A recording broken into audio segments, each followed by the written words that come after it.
Dipidana sebagai pelaku tindak pidana mereka yang melakukan, yang menyuruh melakukan, dan yang turut serta melakukan perbuatan, mereka yang dengan memberi atau menjanjikan sesuatu, dengan menyalahgunakan kekuasaan atau martabat, dengan kekerasan, ancaman atau penyesatan, atau dengan memberi kesempatan, sarana atau keterangan, sengaja menganjurkan orang lain supaya melakukan perbuatan.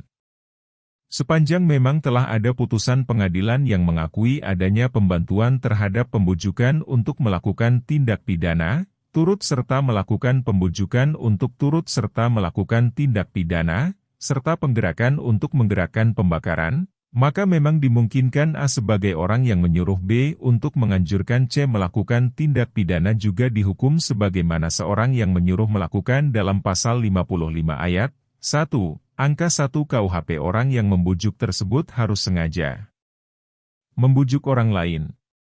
Sedangkan, membujuknya harus memakai salah satu dari jalan seperti pemberian, salah memakai kekuasaan dan sebagainya yang disebutkan dalam pasal itu, artinya tidak boleh memakai jalan lain.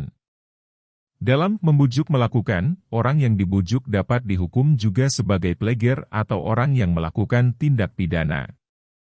Akan tetapi, menurut pasal 55 ayat 2 KUHP, pertanggungjawaban pembujuk dibatasi hanya sampai pada apa yang dibujuknya untuk dilakukan serta akibatnya.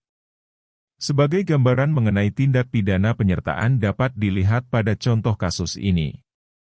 Dalam putusan PN Pati nomor 160 PID B 2016 PN PTI, terdakwa dalam kasus ini telah memenuhi unsur dengan memberi atau menjanjikan sesuatu, sengaja menganjurkan orang lain supaya melakukan perbuatan pada pasal 55 ayat 1, kedua KUHP, yaitu terdakwa mengajak saksi Sujito ILS Sampit bin Sarimin bertemu sebanyak 2 kali untuk membicarakan keinginan terdakwa untuk lepas dari korban karena korban menuntut terdakwa untuk bertanggung jawab terhadap kehamilannya. Terdakwa menjanjikan sejumlah uang kepada saksi yaitu awalnya sebesar 1,5 juta rupiah namun ditolak oleh saksi karena tidak sesuai dengan pekerjaan yang dilakukannya. Kemudian oleh terdakwa ditambah Rp500.000 menjadi 2 juta rupiah.